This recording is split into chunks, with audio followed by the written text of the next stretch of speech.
for coming. It should be an evening with Linda, Schuyler, and friends, because we have a few RTA alumni joining us a little bit later.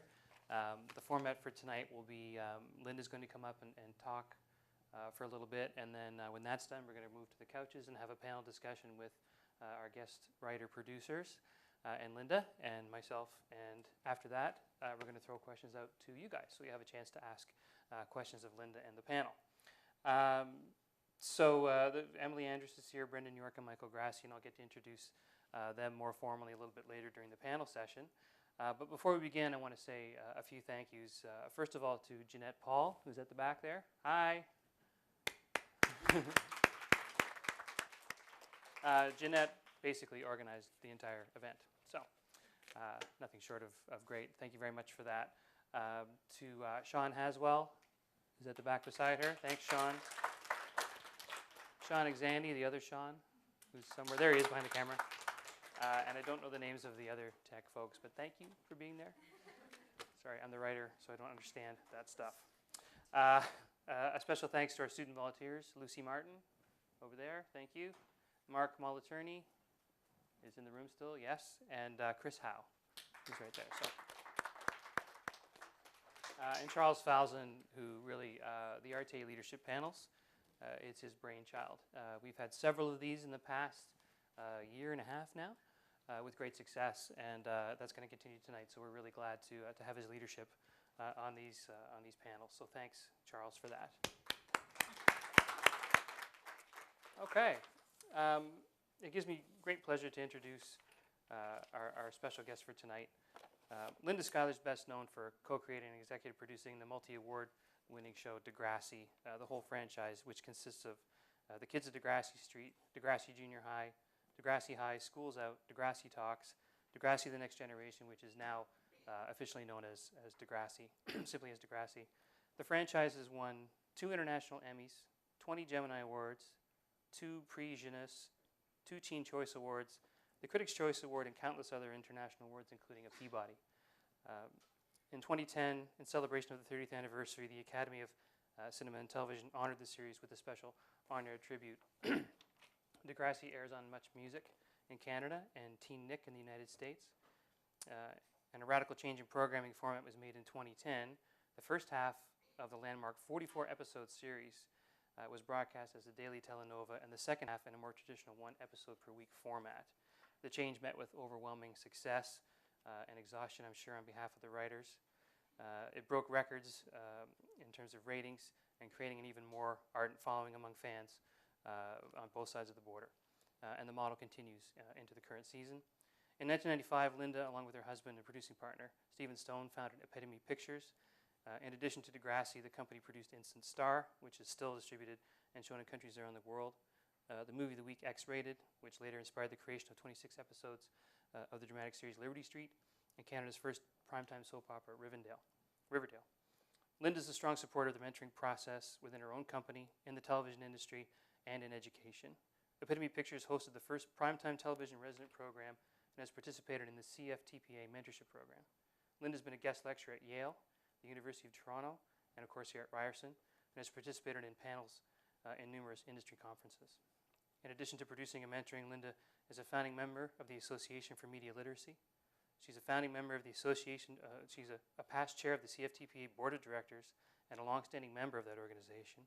She's a member of WIFT, CWC, and sits on the Centennial College Broadcast and Film Program Professional Advisory Committee for Radio and Television. And of course, we're very proud to have her here as a distinguished producer in residence with the RTA School of Media. Through her career, Linda's been honored with a number of awards, and of particular note, in 2006, she was awarded WIFT's inaugural Crystal Award for International Achievement. In 2007, she was recognized with an Arbor Award for Outstanding Voluntary Service to the University of Toronto. In 2010, she received the Academy Achievement Award at the 25th Annual Gemini Awards for Exceptional Outstanding and Ongoing Contribution to the Canadian television industry. And in 1994, in recognition of her contribution to the Canadian television programming, Linda was appointed a member of the Order of Canada. The honor represents distinguished service to mass media. Her candid, and I quote, her candid productions of real-life dramas have touched millions of viewers around the world, opening lines of communication between adults and youth. Please help me welcome Linda Schuyler.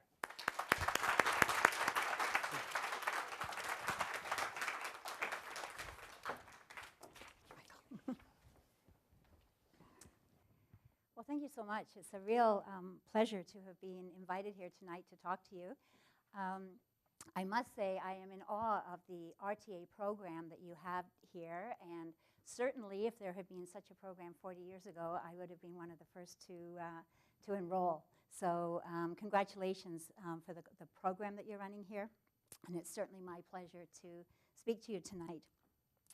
I was thrilled when Michael suggested that we add to my presentation tonight the panel discussion with 3 alumni from RTA who are great friends of mine and we have worked together. And so I feel that's taken a lot of pressure off me. So I'm going to talk to you very generally and specifically about what is a producer, just exactly what is a producer, how I personally became a producer, and then give you a brief history of how the Degrassi franchise has evolved. And anything I sort of miss along the way, we can pick up in the panel, and then hopefully that if you have questions, we can sort of all feel that we've come away knowing exactly what a producer does. So yes, I'm sure that the question has crossed your mind more than once. What exactly is a producer, and what does a producer do? They can often be found on set, sort of hovering in the background or like leaning over the video monitor, sometimes with a smile, sometimes with a frown, oftentimes just stoically, not knowing what they're thinking. And people often on set say, you know, who is that? Who is that? Oh, it's a producer. We have a producer on set. Well, what exactly does this producer do?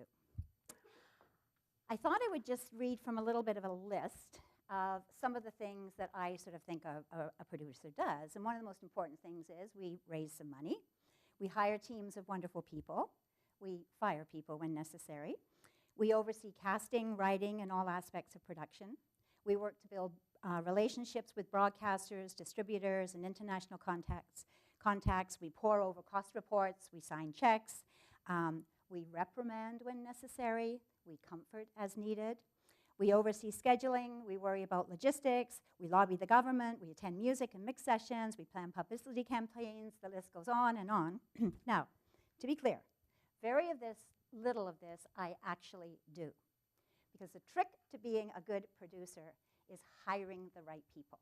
And hiring the right people so that they can do those jobs for you. But at the end of the day, it is your responsibility to see that those jobs get done. But you are nothing as a producer if you do not hire smartly. And that whole list is nothing but busy work if you don't understand why you are being a producer. And when I look back at why I'm a producer, it is for one reason only, and that is I consider myself a storyteller. I'm a storyteller who doesn't write. I hire the writers, but there would be no reason for me to be a producer if I did not have the passion that I needed to tell the stories that I feel I just want to share with the rest of the world, and in my case, and particularly with young people. I have a sort of recipe that I think producers need, and I call it my producer's pea soup recipe. And I think to be a good producer, you need to have equal parts of passion, perseverance, and pragmatism. And it's, you know, the passion is easy to understand. The perseverance is a little tough sometimes. And Wes Williams, one of our well-known first rappers in Canada and somebody who I've worked with and think very highly of, he writes about sticking to your vision. He knows about the need for perseverance. And it's really hard sometimes because you feel sometimes that you're getting far from your vision and it's taking a long time. And that's just, unfortunately, or fortunately, it's all part of the process. In terms of pragmatism, this is what we need to sort of deal with what life throws at us. And when I give you my recipe, when I say it's passion and it's perseverance and pragmatism, there is also, those are the elements we control. There are then the elements that we do not control. So you sprinkle your recipe with liberal doses of serendipity, luck, whatever those words are that are beyond our control. And that's where the pragmatic part of being a producer comes in, because these things come up daily. And sometimes they come up as obstacles to be overcome. Sometimes they come up as opportunities that need to be embraced. And sometimes they present themselves as obstacles that are actually opportunities in disguise. And the trick is, you just have to deal with it. You have to remember your passion, you have to remember why you're doing it, but you have to deal with these things, and you have to deal with them in a timely manner.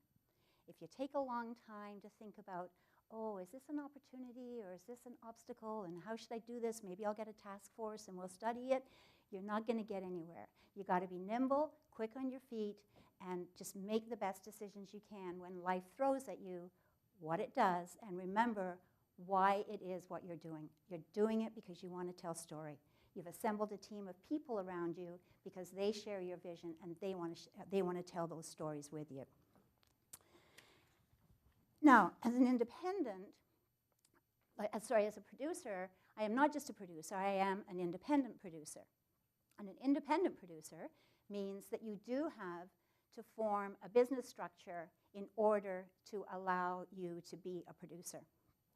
And to do that, one has to learn very quickly business. And I think I sat through one Business 101 course in Western, and the rest of it has just been learned on the fly.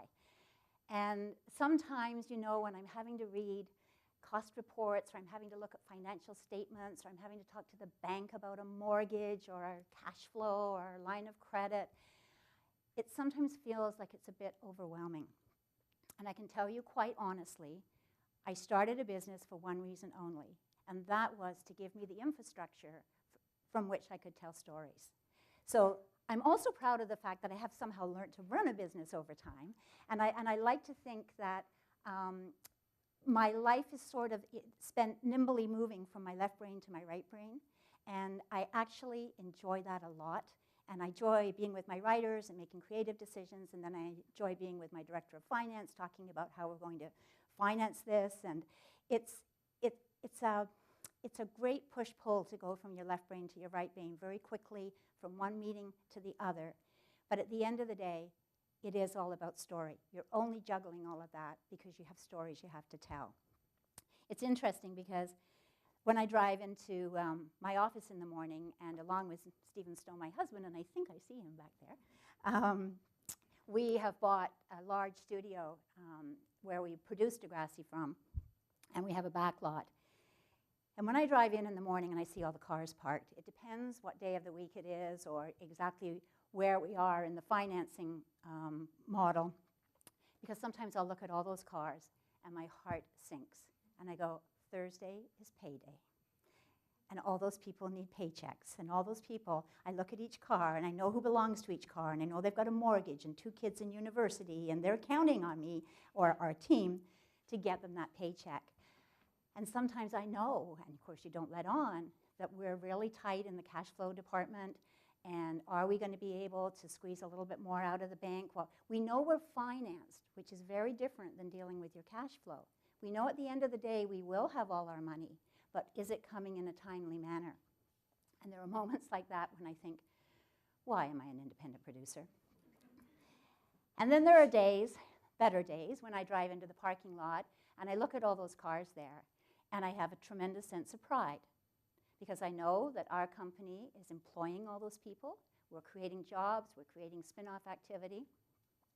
But the greatest sense of pride that I have is I know that every single car is parked in that parking lot because in one way or another, they are helping to fulfill the vision of the stories that we want to tell.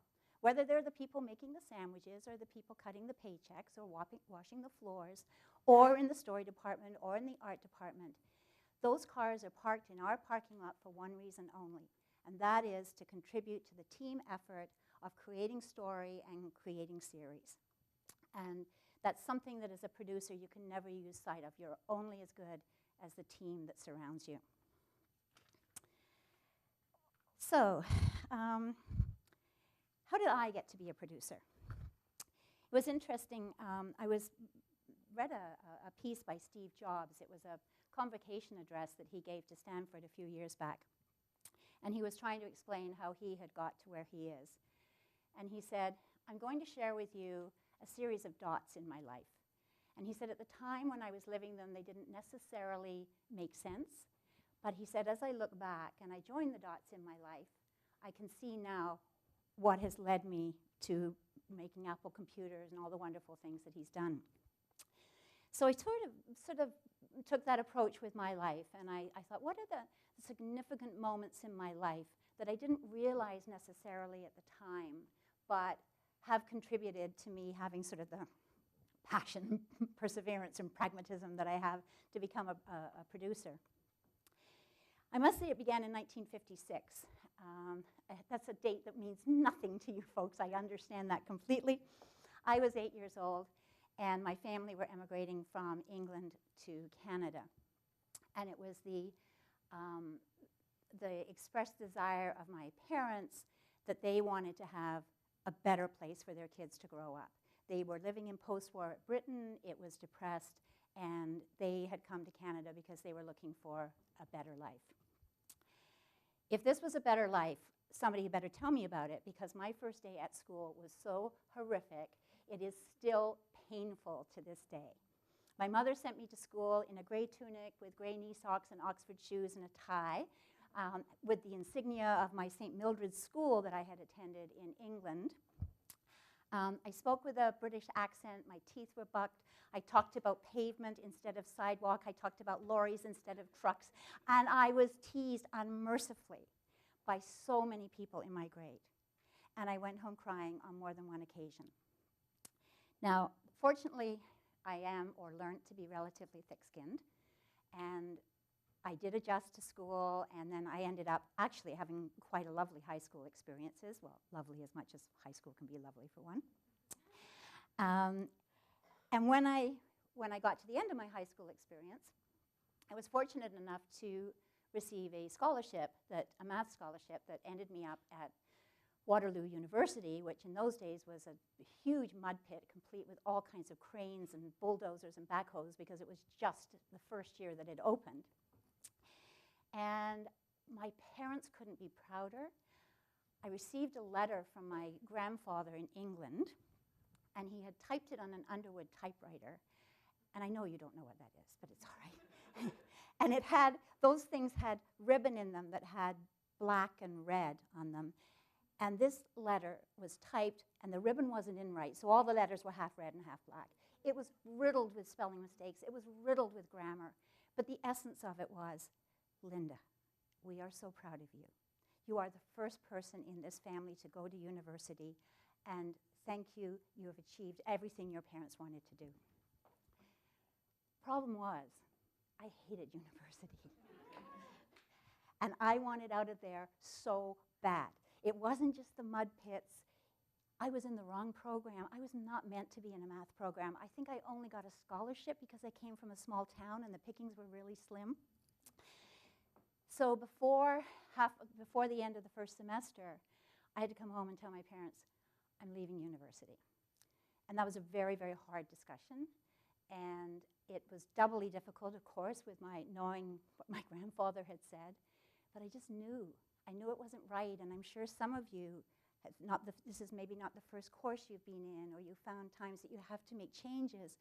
And you maybe feel like you're letting people down, but there just comes a point where you realize for your own personal happiness, and you can't necessarily articulate what it is you're looking for or where you're going, but you know where you are is not right. So I left university, and it was the 60s. There were a lot of illegal drugs around those days. But there was one very legal drug that had really got a lot of us addicted, and that was traveling. And I thought, what I want to do is I want more than anything else to travel the world. So how I talked my parents into this, I'm not entirely sure, because I was 20 years old. I worked for a while in a wool shop in London, Ontario, to raise enough money to get me over to England. And my plan was to work in England for a while, and then I would move to the continent. I wasn't quite sure where, and then I was going to go to Africa. And I did all this on my own. Like I was, honestly, now, when I look back, I can't imagine how I would let a 20-year-old do this. Nonetheless, it was the 1960s, and kind of that's what you did. So I had these great these great plans.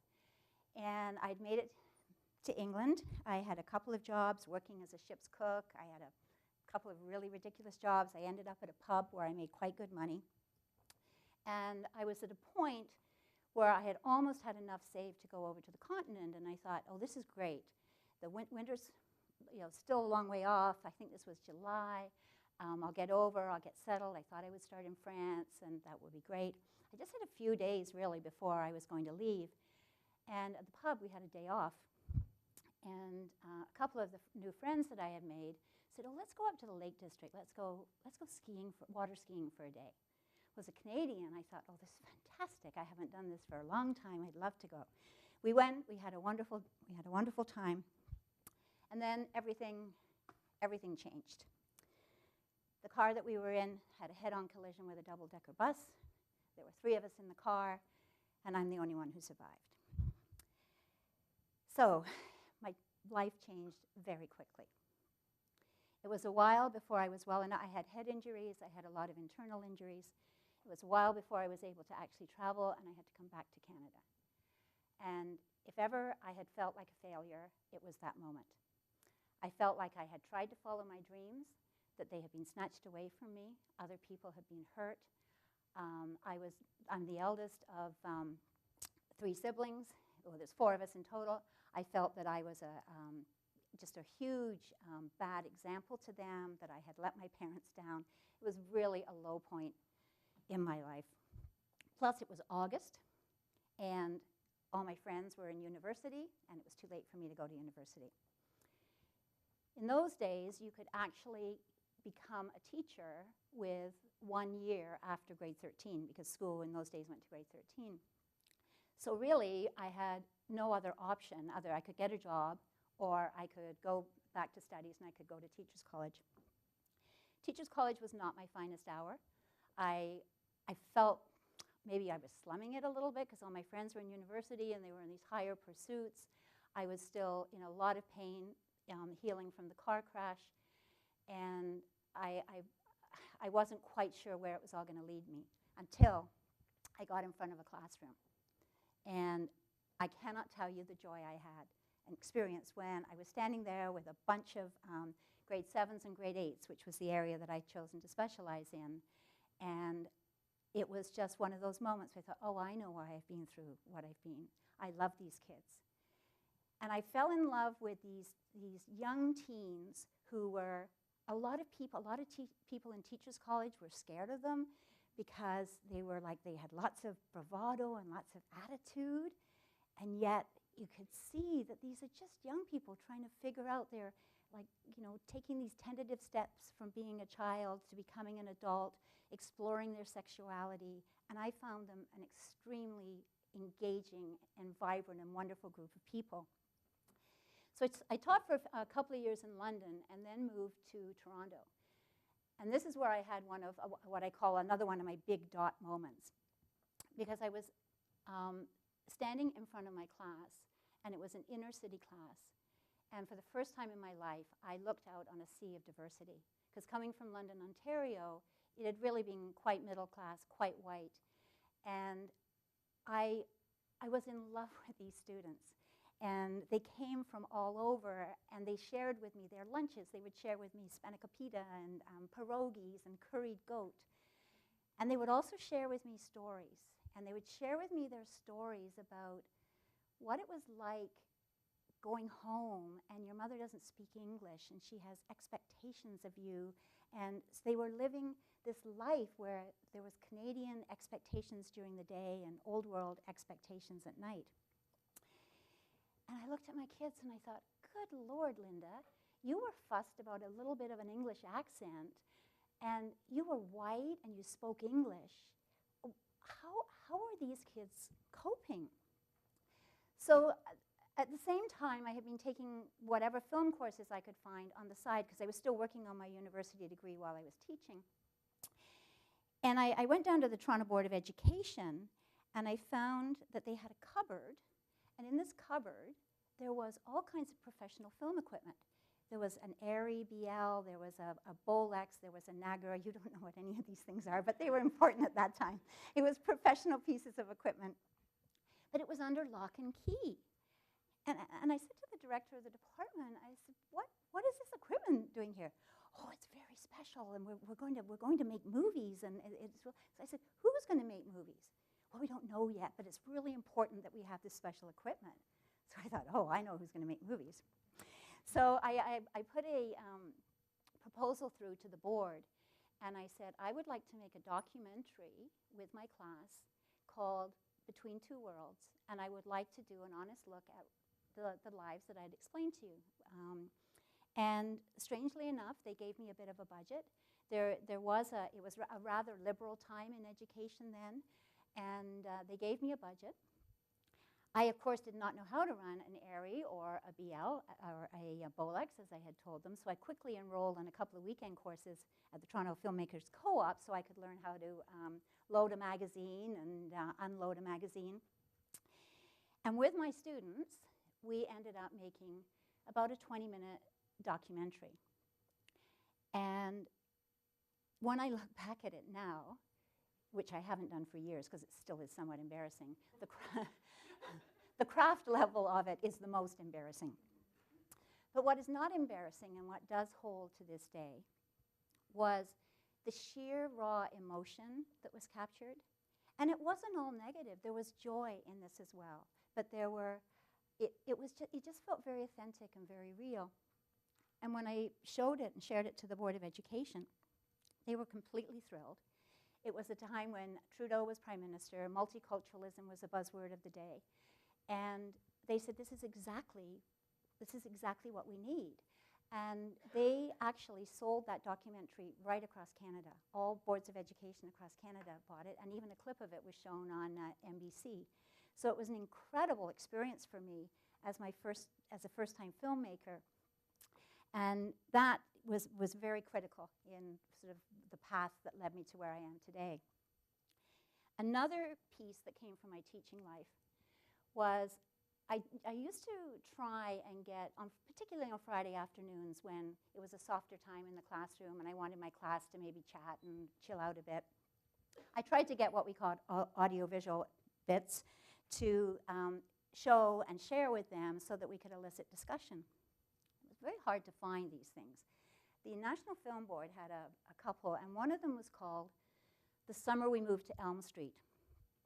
And it was a story of about a 9 or 10-year-old girl, and her family constantly were moving. And they were moving because her father was an alcoholic, couldn't hold a job. And it was quite a well-done little drama. And I showed it to my class, and we were having a nice discussion afterwards. And there was one girl at the back of the class who started talking in the third person about, well, I don't know why that girl did that and whatnot. And then she changed to the first person. And I don't do that. And I don't let my dad get away with that. And it didn't take me long to realize that I had a child of an alcoholic in my class. So I spoke to her after class, and I said, I don't want to pry or whatever, but it sounds to me like you might be in need of some help. Can I get you some help? And we did, and we got her to the counselor. And I was struck by just the power of that story and how it impacted that young girl. So I would go down to the Board of Education and speak to the same people who had locked up all the equipment, and I would say, you've got to give me more of those stories. Like I think these teenagers don't have these stories in their lives. We're doing great telling school stories. We've got great stuff for adults. Nobody is telling these stories. And I would nag and I would complain, and then of course, one day, it was the eureka moment. That's what I'm going to do. And that was 35 years ago. And it's, I have to thank, I owe so much to my students who taught me so much. I learned more from my students than I would have if I had traveled around the world, I'm sure. So you can see how I got the first part of the equation. I got the passion. Once I decided to leave teaching, that's when we were going to put the perseverance and the pragmatism to the test. And another thing to remember here is in the equation, you can control as much as you like, but there is also a fourth dimension element, and that's the dimension of time and the times. And at the time I chose to leave school, I had no idea what an independent producer was. I just knew I wanted to tell story. My timing couldn't have been better because it was right at the beginning of the independent production company movement in Canada. There had been some producers who had had some quite success in features, but we hadn't had it yet in television. So it was around, I think it was around the mid-'80s that the government started to pay attention, and they created Telefilm to help encourage the Canadian film and television industry. And there's been all kinds of government incentives over the year with tax credits and equity programs, license fee top-up programs. And as a producer, you have to keep yourself so informed about all of that, and you have to make sure that you avail yourself of every one of these incentives that is out there. So I was fortunate, even though I didn't know it, but looking back, joining the dots, the timing was really good to become an independent producer. So in order to survive, I was working with a partner at the time. We did take on a lot of commercial stuff, like just little documentary things in order to pay the rent. But while I was teaching, a dear friend of mine, Bruce Mackey, who I fondly call the father of Degrassi, the grandfather of Degrassi, he was a librarian. And he would, knowing my interest in film and television, he would always order in the library any books that had the name film, television, whatever in the title. And he came into my class one day and he said, "Oh, Schuyler," that's what he used to call me. "Oh, Schuyler," he said, "this book is no good for this junior high. It's too young," and it was called Ida Makes a Movie. So I said, "Well, let me have a look at it anyway." So I read the book, and it was young, but there was something really very attractive about it. Ida wanted to make a movie, and she wanted to make a movie of how important it was to keep your streets clean of garbage and be a good citizen. And she enlisted her brother, who would not take off his army helmet. She enlisted her neighbor next door, who would not get rid of a raggedy doll that she was carrying. But Ida persevered, because she was a real producer. And she made this movie despite mishaps, and Fred, her brother, having a tug-of-war with Cookie over the doll, and the garbage truck ended up eating the doll, but didn't matter because they also got the rest of the garbage. And Ida finished her movie, and she sent it off to a movie contest. And she got a congratulatory note back saying, "Your film has won first prize. Congratulations, Ida. We really loved your depiction of how devastating war is to young people." And so Ida was left with this moral dilemma. "I didn't make a film about war," she tells her mom. "I made a film about cleaning up the streets and whatever." So it was very interesting how she solved her dilemma. And I thought, this is a very charming little piece. So I thought, well, you know what? It might be a nice way to start into dramatic production, because I tried documentary, and I had enjoyed it, but I really did want to get into dramatic production. So I went to see a young lawyer at the time and asked him if he could help me buy the rights to this book. And he said, "Well, you know what? I'm going to be too expensive for you. Why don't I give you a template for the rights, and why don't you go and buy them yourself?" I thought, well, that's some kind of advice. So I did follow that advice. I did go to New York. I did buy the rights to that book. And a few years later, when I realized I couldn't keep running the business on my own, I did go back to that young lawyer and thank him for his advice and ask him if he would continue working with us as a lawyer. And then a few years later, I married him. So that's how I ended up with the rights to Ida Makes a Movie. And we had, I think we got a grant for about $5,000 from Ontario Arts Council, and just employed local kids in the neighborhood, and we didn't know where we were going to shoot it. And my best buddy, Bruce, who was a librarian, he said, "Look, I've just moved into a house. I don't know what's happening with my dogs during the day. If you look after my dogs, you can have my house to shoot your movie, whatever this is." Well, his house was number 98 Degrassi Street. And so we shot Ida Makes a Movie, and his dogs were fine. We did forget to replug his fridge in one night, and so I owed him a whole bunch of spaghetti sauce, which he made me make. But nonetheless, we got it done on a crew of about 5 people employing local neighborhood kids. And we took it to distributors. And the interesting thing was, we got 2 or 3 offers back from distributors, and the one who we went with came into our office. And remember, we'd done this whole show for about under $10,000. And he put a distribution contract on the table, and he said, here's a distribution guarantee for $25,000, and I want you to make more of these shows. I hadn't realized it, but at that time, any material that was being made for young people was being animated. There wasn't any live action stuff. And so we had one of the first live action shows out for young people, and we were asked to make more. So we were then had we then had that left brain, right brain dilemma, because how are we going to do more?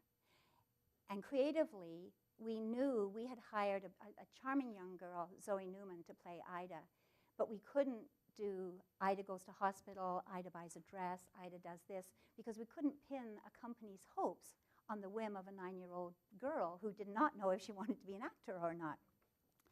So we started to cast the net a little wider, and we started to think, well, let's do Cookie goes to hospital, Noel buys a suit. And so we started looking at various ways of storytelling, and again, I only understand this looking back, but what we were creating was an ensemble cast. And a lot of the principles that somehow found its way into the kids of Degrassi Street, you know, we were in a lower middle class setting, there was ethnic diversity, it was from a child-centric point of view, it was cast age appropriate, we were dealing with moral dilemma, and we had humor. It's really interesting to see how many of those principles have translated into all the incarnations of Degrassi as we've gone on. And while we were doing Kids of Degrassi Street, Michael was so kind to say that we have won a number of awards. And you know, it's wonderful to win awards, but often you say to yourself, okay, but doesn't guarantee that my show's going to get picked up or whatever. But when we won our first Prix Jeunesse in Munich, we caught the attention of Kate Taylor, who was a production executive that time at WGBH Boston. And she contacted us in Toronto, and she said, I really like what you guys are doing. Do you think we could work together? And by that time, we had gained the confidence of CBC, and so we were actually able to plan a series from the bottom up with 2 broadcasters on side. We had PBS, we had CBC, and that's when we were actually able to say, now, Linda Schuyler, you get to tell the stories you've always wanted to do, and those are the ones at the junior high level. And that's where we developed the Bible for junior high, and we got a real series order, like for 13 episodes. And it was quite amazing, because it had taken us, I think, about 5 years to do 26 episodes of the Kids of Degrassi Street. But now this was a full-fledged order. It was interesting for us in those days, because now, when we go about casting, there's a real formula for how you cast, and you send your breakdowns out, and you work through agents and casting directors, and in those days, there was virtually no activity for young people. If any young person was acting, they were doing commercials, selling cheese slices, or you know, Chevys or whatever with their dads. So we didn't know how to find our kids, and how are we going to get a cast? And we knew we had now 13 episodes, and we had to have quite a bunch of kids. So we put advertisements in the local school, in church basements, in community centers. We had a sandwich board outside our office saying, you know, I can't believe we said this, like children want it. Like, like that would never happen today. And we had all kinds of applications for young people. And we actually set up a system of, we whittled down, you know, a couple of hundred or maybe more applications down to about 40. And we ran workshops with these 40, and we wrote a whole workshop curriculum. And we had certain characters that we knew we were looking for. We knew we were looking for Joey Jeremiah and Stephanie Kay and Arthur Kobolowski and Yik Yu. But we had more kids in this workshop, and we were training them. And there were a couple of characters who walked in, and we thought, oh, God, you're not Joey, and you're not Stephanie. And one of them had her hair spiked way up here, and her name was Amanda Steptoe, and we put her in front of the camera, and we thought, God, she's cute as hell, but she's not Stephanie Kay. And the other one was a tall, gangly, 15-year-old awkward teenager with arms and legs and didn't quite know how to coordinate them all. And we thought, God, and we put him in front of the camera, and the camera loved him. So it's not going to come as any surprise to you. We then created characters for these people, and we created Spike, and we created Snake. Snake, of course, now, who we have such a long history with, has now become Mr. Simpson in the next generation. So it was a very, in this day and age, a very unorthodox way of casting. But again, it was that whole pragmatic thing about you've got a job to do. How do you do it? You're dealing with the times. You deal with what's available, and there you go. In terms of our setting, we were able to find a real school in Etobicoke where we shot. And our storytelling is a type of storytelling that we continue to this day. We were fearless in our storytelling. We wanted to go out and talk about teen issues that had not been talked about before. And our teen pregnancy story was the first time that young people had seen that type of story on television. We did not do it with a day player. We did it with somebody who was a reoccurring character. So we got to see the ongoing consequences of what happened with her teen pregnancy. And in those days, now, of course, we have the internet, and we can see the responses that people are having to our show. In those days, the only way we knew that we were connecting to the audience was by the way the mailman came to our house. And the postman on our beat so hated us because he would bring in sometimes 4 big sacks of mail on a daily basis. And it wouldn't just be, I love you, Joy Jeremiah, can I marry you? But there were a lot of those, as there were for Wheels and Snake. We got teddy bears and used baby clothes and blankets for Spike's baby. And it was like they were so touched by these stories. They hadn't heard these stories before. And our storytelling, which I still pride ourselves on today, was so authentic that it elicited this response. We also got what I call Dear Degrassi letters. And the kids who were calling out for help saying, I saw this in your show. I'm that person, the same as I had seen that young girl in the summer we moved to Elm Street. And that's when we developed a relationship that endures to this day with the Kids Help Hotline. And whenever we got those letters, we would send them on to the Kids Help Hotline. And it was because of all that response we knew that we had touched a chord. But the interesting thing was we were a very, very small creative team. There were 2 things we did wrong, which I can tell you now in hindsight. One, we did not have depth in the ranks of our creative team. And when we speak to our writers tonight, you're going to know how important that is to have a team behind you. And the other thing, we cast age appropriate. And so as the kids grew up, they were getting to an age where they needed to graduate, and we hadn't been smart enough to put more kids in at the lower. So by the time we got when, Joey, Snake, Will, Spike, Caitlin, all of that gang were graduating, we creatively were drained. We had nothing left as a team. We were exhausted after 5 years, and we also had no student body left. So it seemed like the ideal time to say, you know what? This has been a fantastic ride, and let's all go our separate ways, which is what we did. The interesting thing is, though, Degrassi never went away. Degrassi appeared on Showcase. Degrassi then went into reruns on CBC, where it ran every night after school, and we caught the imagination of a whole new generation. Because even though more teen shows were being produced at this time, they didn't seem to be striking quite the same chord the way that Degrassi did. So, I went on to, with Stephen, and we did Riverdale and Liberty Street and had a lot of fun doing those productions. And Jan Moore, who had worked with me on the original show, said, Linda, are you missing doing teenage shows? And I said, well, quite honestly, I am. And I'm surprised to hear myself say that because I thought I was burned out. And we started thinking, well, maybe we should develop a maybe we should think about another teenage show. And the more we developed it, the more we looked at each other and said, oh my God, we're just inventing Degrassi again. And that won't do. And then Yang came to my office one day and he said, Linda, maybe we're wrong about saying that this won't do, developing Degrassi again. Because he said, let's do the math. Remember Spike's baby, you know, the girl who came in with the hair?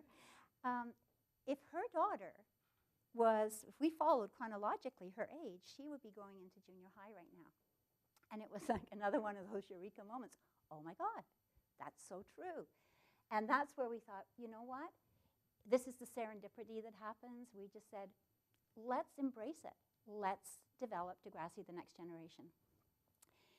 We were smart enough to know, and not necessarily Jan and I, but Stephen, to know that you cannot develop in the early 2000s without paying attention to what was going on the internet and in the digital world. When we were doing the original Degrassi show, you would not find a computer in a home. And if there was a computer, there was no internet to hook it up to. If kids wanted to do research, they actually went to a library or looked up things in an encyclopedia, and all the telephones were hardwired right to the wall. But this was a new age. And so what we decided to do was develop a digital component along with Degrassi, because we knew you could not just, and I think this is why we've been able to keep the show alive and vibrant for as long as we have, is you have to be willing to evolve and change with the times. So we could not ignore the fact that there was a digital world out there that we needed to tap into. But we also knew that we didn't have the expertise. So we partnered with a really bright company called Snap Media. And while we were developing the television side of it, they were developing a very interesting virtual school where our audience could sign up as, and Brendon can talk more about this, our audience could sign up and become virtual students in Degrassi, and they would get their own locker, and they would have the ability to send D-mail to one another. What they had really created, Snap, was they had created like MySpace and a version of Facebook before it really even existed. And I'm so proud of them. And I'm also proud of our company because we knew we did not have the expertise internally to do this. And you sort of stick to your knitting and what you know, and we partnered with the right people.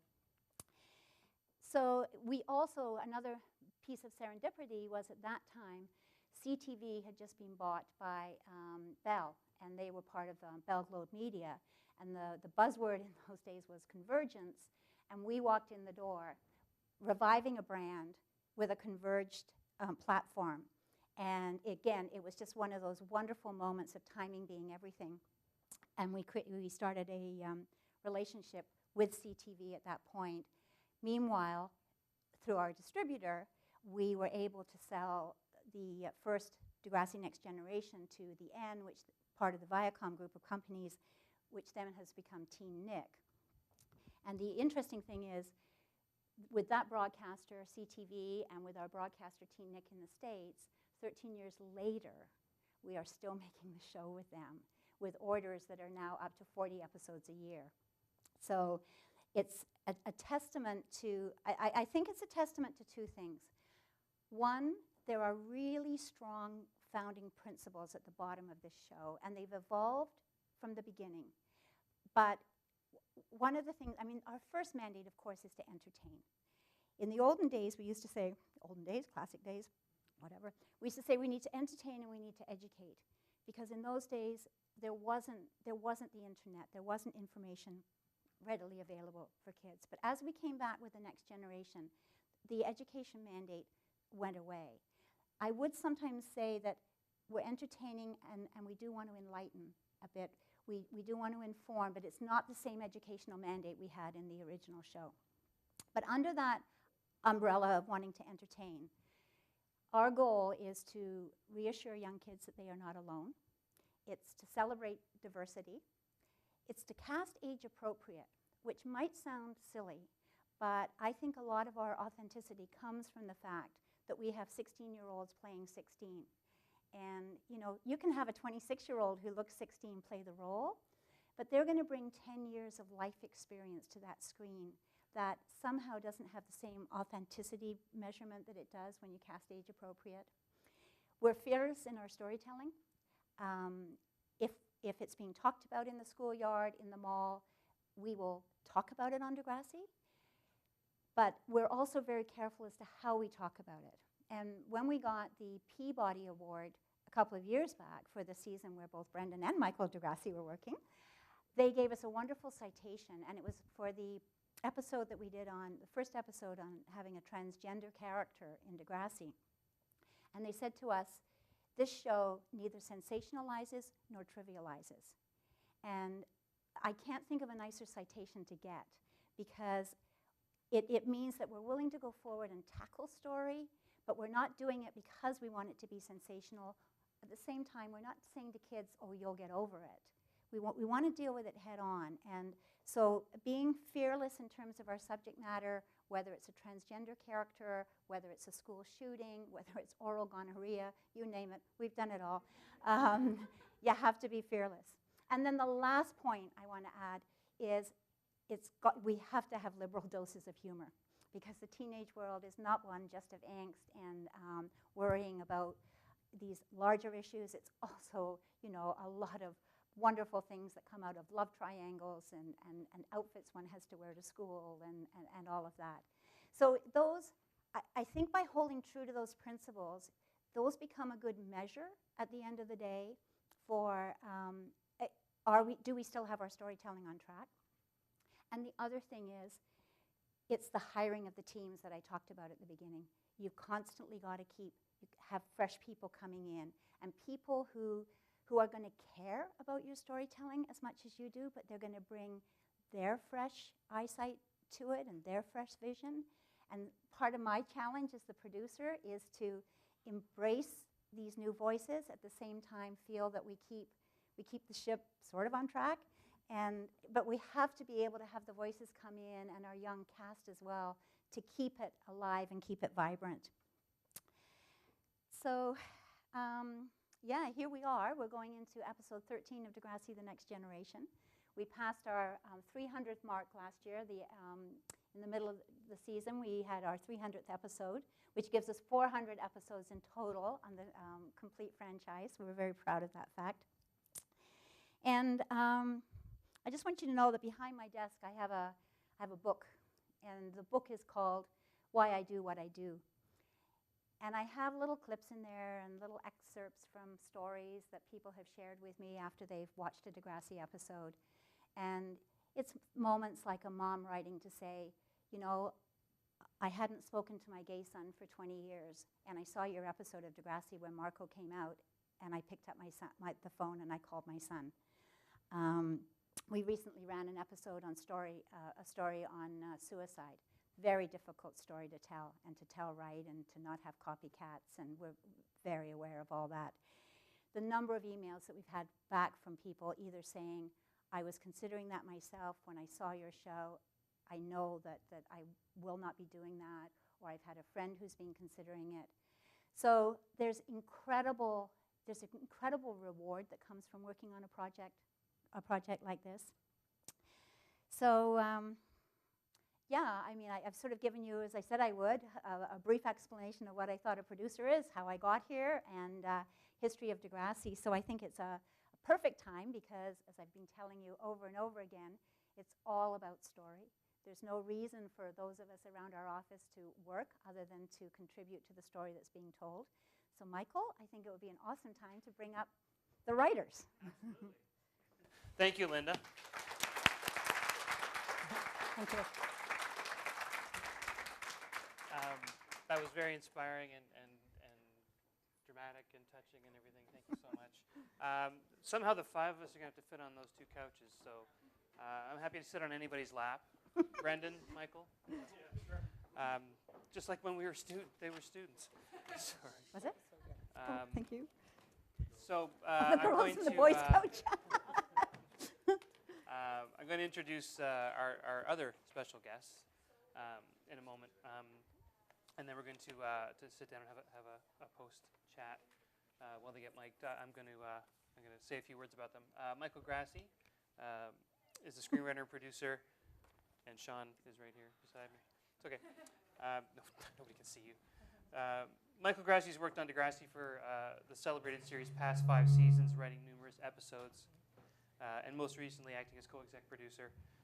He's received many accolades during his tenure. His season 10 episode, My Body is a Cage, which Linda referred to earlier, won a Peabody Award and was nominated for a Primetime Emmy. And his season 12 episode, Never End, received a Prism nomination. Michael's also garnered a Gemini nomination in 2011 for Best Writing in a Children's Youth or Program Series. In addition to writing for Degrassi, Michael also co-wrote the TV movie Degrassi Takes Manhattan. He's a graduate of our RTA program, and Michael's also worked in drama development at CTV. He's currently working as a consulting producer on the Showcase and Sci-Fi Channel's channel hit series Lost Girl. Please welcome Michael Grassi.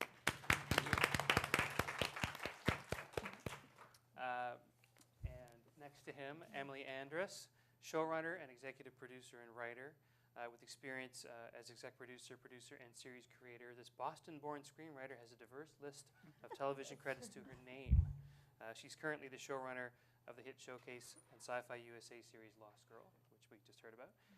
Emily's other recent credits include writer and co-producer of the Canadian police drama King, and co-executive producing and head writer for Instant Star. She's also written numerous other series such as Degrassi, The Next Generation, Total Drama Island, Sophia, and 11 Cameras. She's a series creator of Charming Cassidy and is in the process of developing Winona Earp with the producers of The Walking Dead.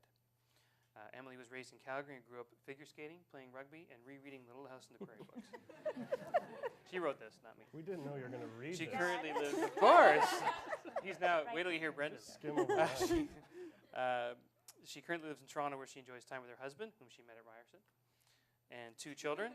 When she was 16, she got pulled on stage to dance with Bruce Springsteen, which was pretty boss, in her own words. Brendon, also a Ryerson alumnus from '99, is a TV writer and producer, having recently wrapped a season as a writer-producer on The Listener. He was previously the showrunner and head writer on 5 seasons of Degrassi, The Next Generation. And during his time on the show, he's nominated for 2 Emmys for Outstanding Youth Program, and won 2 Geminis and a Canadian Screen Award for Best Fictional Youth Program. Brendon wrote dozens of episodes for the show, both on staff and as a freelancer over many seasons. He also was responsible for bridging the creative gap between television and the internet on the multiple Gemini Award-winning Degrassi.tv companion website, which serves as an industry model for extended media after it went live in the early 2000s, which Linda referred to earlier. Brendon has written for a variety of other TV series, including Lost Girl, 11 Cameras, Total Drama Action, and Total Drama the Musical. He has a brilliant wife, 2 kids, and recently traded his motorcycle in for a sleek black 8-passenger torque monster. Some would call it a minivan. Please welcome Brendon Yorke.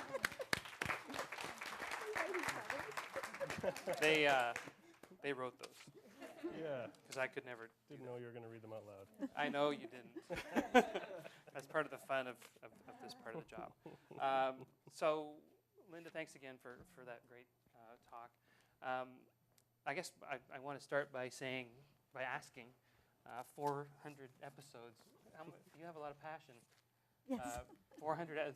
To put that into context, it's the longest-running Canadian series ever, and probably one of the longest-running series ever in the world. I don't know what might surpass Well, it. I think Stephen's sort of the keeper of this information, but I think he'll tell you that Lassie and Gunsmoke are still records to be beaten. And they were on TV when there were 3 channels. So there you go. If you do the inflation, what do you do? Inflation. Yeah. If you look back, it's actually you're way past. Oh, that. thank you. There you for go. that, yes.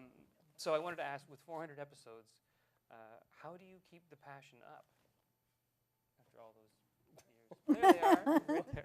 There they are. It's because when I was explaining to you, when we had in the original, what we now call the classic show, it was a very small creative team, and we were all pulling very liberally from our own, our own high school experience, for our own personal experience.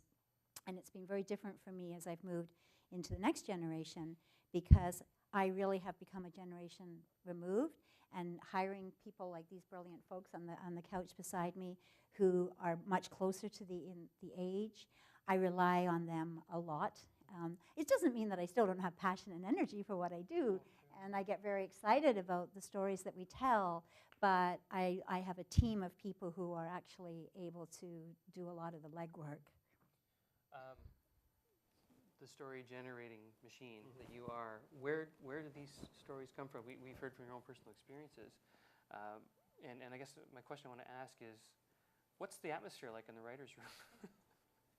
It's actually really, it's good. It's mostly good. I mean, we always, whenever I've been there, everyone is all for one and one for all kind of environment, and everyone is sort of, a lot of the writers, it was one of their earlier jobs in their career, so a lot of people had a lot to prove and a lot to share and all that. So, I think for the most part, the rooms have been, fun, and you all become close friends, and you also have to check yourself with that, because you also have to be honest about giving feedback and giving notes and all that sort of thing. And but that's part of the profession that you learn when you're in there. But the rooms have been quite wonderful, I have to say. Spend a lot of time together being in a room. And one of my favorite things that Brendon always did, every single morning we would sit around and maybe for half an hour or so from 9 to 9:30. There's always a warm-up period, and that consists of telling your stories from the weekend, or yelling about your Portuguese neighbor who keeps on watering the sidewalk or hosing down the sidewalk, and that seems like time wasted, but throughout the day when you're breaking story, you always end up going back to that first half hour in the day, and you're like, wait a minute, that was a funny story when you broke up with your girlfriend, and that ends up making it into the episode. Let's use that. But it's just that's always, it just sets a nice tone for the room, and I was so appreciative of that, and Emily does that as well in her room, which I really appreciate. It's really, really nice. Yeah, I think there's something really interesting about the sort of opportunity and challenge of Degrassi now too is, a lot of these stories are universal, but what is the new take on it? Like one of the favorite things these guys did, and I'm so sorry I don't know the season, is they told a teen pregnancy story, but from the guy's perspective, from JT's perspective. And I thought, okay, that's a really fresh take where, the young man wants to keep the baby and maybe start selling drugs because he wants to get money to keep the baby. We've all been there. But I really think like that kind of encouragement from Linda, and that's kind of the beauty of Degrassi, is there's always another angle on the story. There's always something fresh and a new character perspective.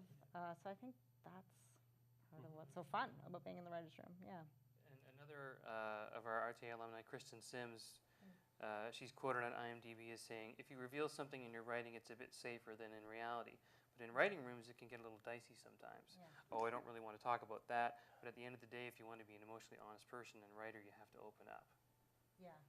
I mean, is that intimacy? I think there's a level of intimacy there. There is such a level of intimacy. Like, when you're sort of digging down at 3 p.m., I think you're really like, okay, this super embarrassing thing happened to me the first time I got my period. I'm just gonna, how many people say that at work? Not too many jobs. But, I mean, honestly, but there has to be, yeah, Michael did, every day. And I'm like, we've heard it. No. No, but truly, I think that you have to foster that kind of trust. And again, I think those types of stories, that kind of realism and authenticity really is what resonates with the audience. So it's important to dig down and kind of milk your pain. Yeah. I think that's how you get to the authenticity of the stories, is not necessarily having gone through the exact same thing, but processing those emotions and applying it to certain situations. Like every time an episode of mine airs, for example, we did one season where a character gets sexually abused by one of his coaches. And my dad, who thinks that everything that happens on screen actually happened to me, called me right after. He's like, I want to talk about what happened. I'm like, Dad, you have to know that there was never a Coach Carson at my high school, and he never tried to give me beer and made me have sex with a prostitute. Yeah. that did happen to someone in your high school. But that happened to someone in high school, actually, which was funny. Like, they were it was actually the most popular guy in school, so to speak, who turned out there was kind of this insidious sort of coach relationship. And it wasn't sort of your typical predator, which I really liked. It kind of was that, like, guys being guys, we're going to watch porn together. And that seemed to be a really good story that it kind of went down that road. But the truth is, as a writer, all those emotions are still universal, Like, most people have had their heart broken, whether you're gay or straight or transgendered or your dog died. People understand those feelings, right? So I think if you can tap into any of those human feelings and apply them to a story and a character, it will feel real, I guess. Yeah. Yeah, and what keeps it fresh is like you're saying, the turnover of the cast is what always, before we once the season sort of got into series got into seasons 4 and 5 and 6, and you've done everything once and maybe 1.5 times already, it's really valuable to consider what types of characters you would like to bring onto the show to give it more life and give it more flavor, and often you end up getting a lot of new stories just from coming up with a good mix of different people you haven't seen before. So, and that kind of then you kind of run with that, and that often perpetuates itself. Well, we had an interesting experience too, because when we had the first tranche of the next generation, and that included like the Page and the Marco era, and they were coming up to graduation, and I shared with you the mistake we made in the classic show, that we hadn't sort of built the school from the bottom up. And we were doing that in the new show, but our broadcaster said to us, what are you going to do when those kids graduate? Because there is so much audience loyalty to that tranche of characters. So we actually stayed with the characters. We built a university house, and we came up with a way for them to stay in our world. We took some of them to a dorm. And the really interesting thing when the research came in at the end of the day was, even though those had been beloved characters, once they left Degrassi, the audience interest in those characters really waned. And that was a very liberating and eye-opening moment for us, because the star of our show is actually the school. It's actually what goes on in those behind those doors at that high school. And it was which is very liberating for us, because now even though we have characters that we love and we think, how are we going to manage without them, we have to just bid them goodbye and make sure that we're fostering new kids from the ground up. Which is really counter to what a lot of TV shows would tell you now. They would try and just keep it going forever and ever. Glee. And for obvious reasons, because you want to keep making money and things like that, but also keep telling great stories. So in other words, you found that it's not necessarily the cast that's going to do it, although at the time it's the environment. It's the pressures that are inherent in that situation, really. Yeah, and I don't want to take away from the cast, because we have brilliant young people, but it also works for them too, because they know that some of them are on the show for 4 or 5 years, but there is light at the end of the tunnel for them, that their character will graduate. Well, and it's sort of a tangent, but it's funny because it's almost like they're in the school, and having been there for a bunch of seasons, I've seen many different grades graduate, and they form really close relationships amongst the actors themselves. And there's one particular group, maybe 2 of them. No, not him. He was gone. But when it was their last scene that they were ever going to shoot together, they cried, and they were just like so upset and so emotional about it, as though they were actually graduating from the school. It's a funny anecdote. It almost becomes, the friendships become real. It's not just a job for them. No. The cast, they're living the stories. Yeah, and that, how do you find these people, by the way? I mean, not just the writers, obviously, but the cast, and coming from a network background myself, having to do casting sessions, it's frightening, but you've had such great success. Any thoughts on that? We don't hang a sandwich board in front of the office anymore. I can tell you that much. No, we work with wonderful casting directors, and it's their job to see who's out there, and particularly when you're casting for young people, they have to keep themselves apprised of what's happening in the theater world, because a lot of them, we get fed from like Lion King and that sort of thing. And it's really, they also keep an eye across the whole country. I mean, we mostly hire from Toronto, but there are times when we do bring in from outside of Toronto. But we rely on our casting director, and it's a big search sometimes. Sometimes you're looking for a character, and almost the first person who comes through the door, it will read and will go, oh my God, brilliant. That's what happened with Monroe, right? Other times you're just looking and looking, and I'm kind of in that place right now, but we will find them. And I'd like to give credit though to Linda's gut, which she sometimes talks about, because so many Degrassi alumni have gone on to really big careers. Nina Dobrev, Sinead Grimes, Drake, But a lot of these kids are really, really untested when they come through the door. So, not everyone is a born actor, but Linda has an innate ability to really see something in these kids. I really think, and you can really see them grow on screen. It's such a safe place, Degrassi. And one of the things you learn as the writers, one of the things I learned at Degrassi that I employ now is how to play to an actor's strength, so you may cast an actor who's going to be sort of the dark, moony goth character and find, in fact, that this kid has a flair for comedy. So without, betraying the character, if you can shift gears on that, I think it's really interesting to watch. And I do think Degrassi is such an institution and so unusual in that way that they do have to take all these huge chances on untested talent, which is really rare. So. It's not just a hearsay these lines. It's a. Do the cast contribute to storylines? We do read before we publish our script. I mean, and it's gone through a lot of drafts to get to this point and whatnot. We do sit down and we have a roundtable discussion with the cast. It's the first time that they've read the script, and all the writers are there, and there's an opportunity for discussion and back and forth. And then a lot of it affects maybe dialogue. It doesn't really affect the structure of the show so much, but it's a good process because just sometimes they'll make like slips. They'll read it one way when it was actually written another way, and then funnily enough, it's kind of actually maybe that was more correct for their character. But it's a good dialogue between the actors and between the writers. And another thing that we do on our show that I don't think many shows do, even though it costs us a fair amount of money, we do allow for a couple of days of rehearsals. So while one show is shooting and we're prepping the next one, the incoming prepping director is working with the actors. And if they're having trouble with a scene or whatnot, there's a chance to go to the writers and try and sort things out. Because once we hit the floor, like we're producing 4 episodes in 11 days, and there is really no time for discussion. And, I don't really understand my character's motivation, and that really has no place on the floor. But it can be worked out beforehand. Especially given the increased volume of the summertime novella franchise. Can you tell me a bit about how that came about?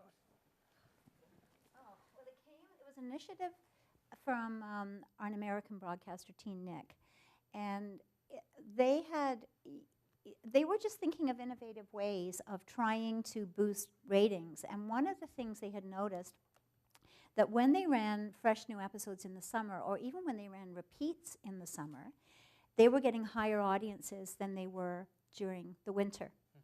And their theory was that there was less competition for our young audience's time when they weren't doing schoolwork and had all those other demands on their time.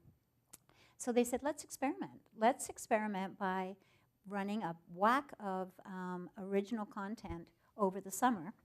And I think that first year, Brendon, Brendon, you were charged with that responsibility.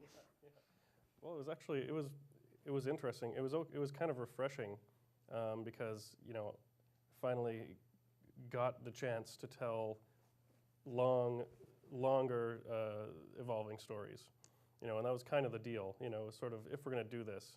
And it was, people were saying telenovela. I was like, then let's make it a telenovela where you can start, someone has something terrible happen to them in episode 1, or something wonderful happen to them, I guess, in the B plot. And then in episode 25 or 30 or 46, it finally culminates or whatever. And we divided the seasons up a little bit, but that was actually kind of refreshing to be able to do that, because, that was what was quite hard in the earlier seasons, was to do, an episode about a big issue, and it starts and ends in, they're often 2-parters, so in an hour. And it was hard. It's hard to tell the story in a really satisfying way, and I think we did it pretty well. But it was refreshing and liberating to be able to play that out over many, many more episodes. And also, personally speaking, I was like, well, there's nothing to lose here. If this falls flat on its face, oh, well, we tried. And it turned out to... Yeah, that wasn't part of the negotiation. This is in a world when the summers are happily filled with crappy reality TV shows as well, and they're giving this show the opportunity to not do that. And of course, it's a time when audiences are ingesting content not by the week, they're ingesting it, in blitzes. They just binge on stuff. So it kind of fed that as well.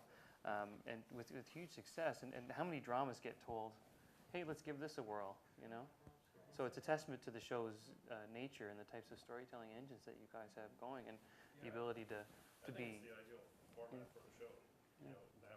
So I guess in retrospect, it isn't maybe that surprising that it worked out quite well. The transition too was really interesting from season 9 to 10 because we actually went from one story room to 2 simultaneous story rooms, which is kind of insane that you're breaking 4 stories at the exact same time because we break them 2 at a time. So it was just amazing to have so much story being created all at once, which was really fun.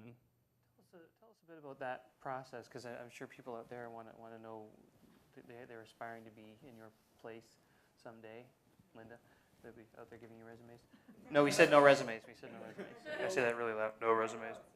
Jump in whenever I say but- something wrong, but Yeah, like the process. Of yeah, that. the How many? whole- First of all, how many writers do you have? Like with the 2 rooms going, how many writers do you have? 7, including a story coordinator. Okay. Yep. Wow. And basically, we come in first week and we do a huge brainstorm, and we sort of come in with all the stories we're really excited to tell, and then we just have a million ideas, and then we sort of start placing them on a board of these 44 episodes of when we want stuff to happen, which is a fun part of the process because you get to have the highs and the lows for each character, and then when you get down to it, you start breaking individual episodes, and you have about a week to break that story. But just to interrupt, Michael, before that, once the writers have done the big picture view and we know how we want to arc the character basically over that, we do have to have a big pitch session with both of our broadcasters because we're dealing with so much subject matter. And once we actually get on the train of, series production, which is relentless, there isn't much time to course correct. Well, course correction does happen, but we really it's so critical that we get buy-in from both the broadcasters off the top. So these guys do a big pitch before you start breaking your individual stories. Which is a really fun part of the process, so you get immediate feedback on what's exciting, and you get to work with that. And once you start breaking story, once you're done breaking story, Linda comes in, and we do a pitch for Linda, and she gives her gut reaction, which is often very correct, and which is I love that part of the process because you just see your whole story, and it's fun. You're also pitching to Linda, and you can see how your episode is going just by the look on her face. and no, you do great. Well, it takes a while to get the nuance, but you can see it, and then sometimes you're losing her, but then you bring her back in the end, and you're like, all right, you got this one. Go ahead. Go. After the pitch, we move on to outline stage. So it's basically prose of what every single scene in your script will be. And then I'm sure you're familiar with an outline. Sorry, I just described an outline to you. Never assume. And then we get the blessing to move on to first draft after notes. And then we do notes on first draft. Then we do notes on second draft. And we send scripts to broadcaster for broadcaster approval, which is always terrifying, but they often have two broadcasters. Yeah. Love this. We hate this. Yeah. Okay, now what do we do? Yeah. And the showrunners could speak more to that, but that's a huge part of the job is balancing the showrunners and their expectations and what they like and don't like. But and then we have the cast read-through, which Linda brought up, which it's one of my favorite parts of the process because we're writing to teenagers and we're reading it through with teenagers. So they have immediate things to say and immediate responses, and they have gasps. And you're like, okay, they gasped there, they laughed there, and it's so helpful. It's like the audience is there, which is so great. And then we go through prep on the script. We publish the script, we go through prep. The director comes in, and that goes through lots of meetings. Oh my God, am I so boring right now? Okay. We go through so many production meetings, wardrobe meetings, makeup meetings, special effects, everything. That's also a really exciting part of the process, and that's when you put on your producer hat. And as a writer, you do get to put on your producer hat quite often. If you're the executive producer, you do it. And if you're a writer who's growing in the department, you get to try it on sometimes, which is really fun. But you basically hone down the vision for the episode, and then it gets filmed. And that's it. Just like that. Everyone's asleep. Good night, everybody. No. But meanwhile, the thing about series production is that's going on. but while different strips are all at different stages. So it's not like there's just one script going. There's a bunch of them going through the pipeline. So you can go from a meeting on a first draft on one to a second draft on another to a synopsis on one, and It's a constant. Especially on a show like Degrassi, it was crazy. Like, don't you guys have like 12 scripts going at once? Like, which is really hard. Yeah. It's really unheard of. Like, it's amazing. Given the amount of work that's involved, and shows have a hard enough time finding intimacy with their audiences, but we talked about intimacy in the writer's room, but you have managed to forge intimacies with your audience on an unprecedented level even before you get feedback over the internet. That's my question. How precious is that intimacy, and how do you achieve it? I think it comes down to being, we don't use the word realistic very much around our office because we're creating television, and and also there's that now reality television, so you don't want to be confused with that. But we do really strive for authenticity, and the authenticity is really, it's an emotional authenticity that we're looking for.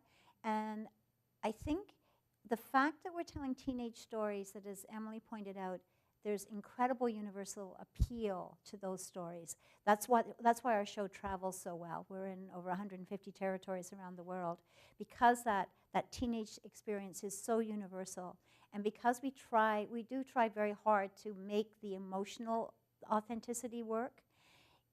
Somehow we just seem to have struck a chord. And then there's a style of writing that I'm so thrilled that the writers seem to pass on to one another. And,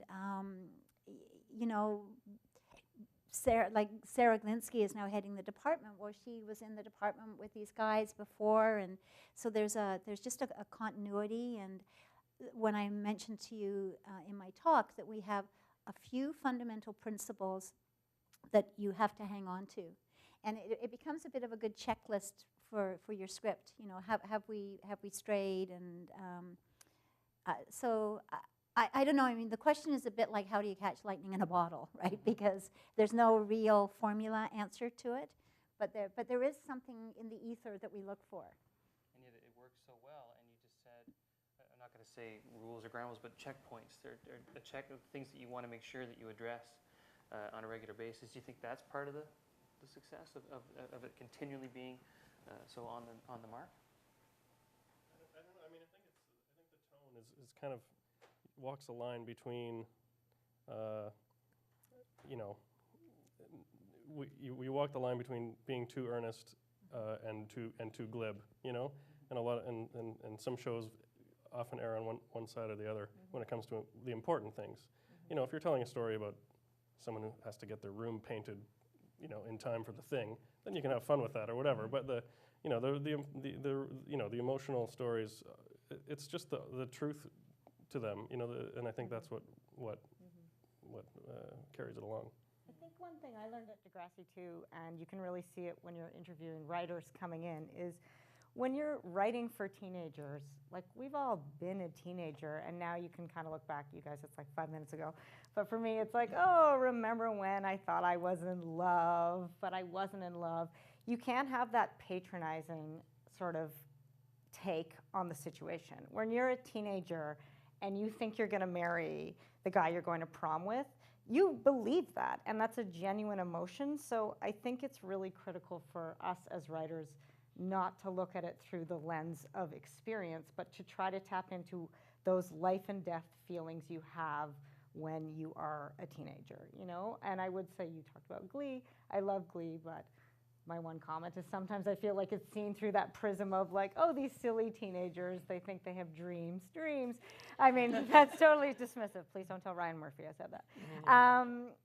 But I think that's one thing that Degrassi does so perfectly, and that's why it resonates, is like, you have to remember what it feels like when you're a teenager, and those feelings, and they feel so genuine, and you can't imagine your future, If you're being bullied every day, that's hell on earth. You can't possibly see down the line, and hopefully we tell a story about how you can survive that. But someone said once about Degrassi, and it really was a light bulb for me. I can't remember if it's you, Linda, sorry, that another great thing about high school is it's basically like prison, right? Because if you break up with someone, you still have to go back to school the next day and see them every single day. So I think there's something really neat about this petri dish and this environment of Degrassi, and that's partly why the stories can be so high stakes and low stakes, maybe? Yeah. It's also an appointment viewing where you can watch it and you can be super emotional with the characters, and like I think teenagers need that release sometimes. So I'm gonna watch it and be super emotional. I'm gonna watch it and indulge in this romance. I'm gonna watch it and have a laugh with these in this B plot where they're painting the room. But I do think people sit down and they're sort of watching with their friends. They become friends with this group. Every once in a while, something will percolate. People videotape themselves when they're watching the show and put it on YouTube. They do that too with a lot of shows. But you know, some of the bigger deal shows we've made, we've kind of watched one or two videos of people watching them, and they're just like freaking out and crying and kicking their legs up in the air and like just like hilarious. You're like, this is you couldn't make that up, you know? It's You've crazy. reached them, yeah. And that's what. Sorry, my microphone. That I've seen that connection. And Linda, you've used the word consequences a lot, and that's really being authentic with the emotions at the time, even though you look back. But you said several times that the show really they have to have consequences. What did you mean by that?